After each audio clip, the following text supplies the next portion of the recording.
si on n'y est pas arrivé ou qu'on arrive trop tard, on va essayer de protéger la côte, intercepter la pollution avant qu'elle arrive sur les côtes, ou carrément mettre des barrages pour protéger certaines espèces, empêcher qu'ils soient pollués. Donc vous voyez que c'est vraiment, il y a énormément de missions différentes qui rentrent dans ce cadre de l'Orsec maritime. Le plan Orsec maritime de Nouvelle-Calédonie est présenté au maire de Yingen et quelques habitants.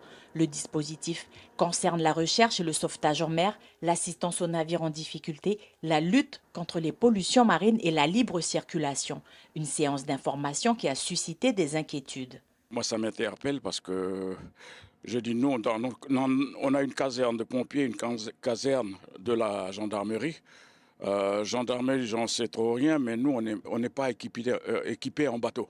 La gestion des accidents en mer est une compétence partagée entre État et Nouvelle-Calédonie, une co-responsabilité qui pousse les acteurs à sensibiliser les Calédoniens au respect des règles de sécurité. Dans le Nord, cette séquence veut notamment démontrer qu'une coordination entre population et décideurs est primordiale pour permettre une intervention efficace. Cette mission de reconnaissance, elle vise à mettre à jour des points de plageage ou de débarquement.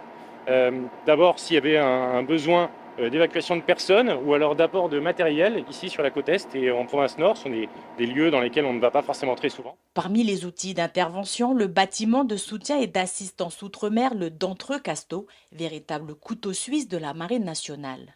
C'est un peu la raison d'être de ce bâtiment aussi en Nouvelle-Calédonie.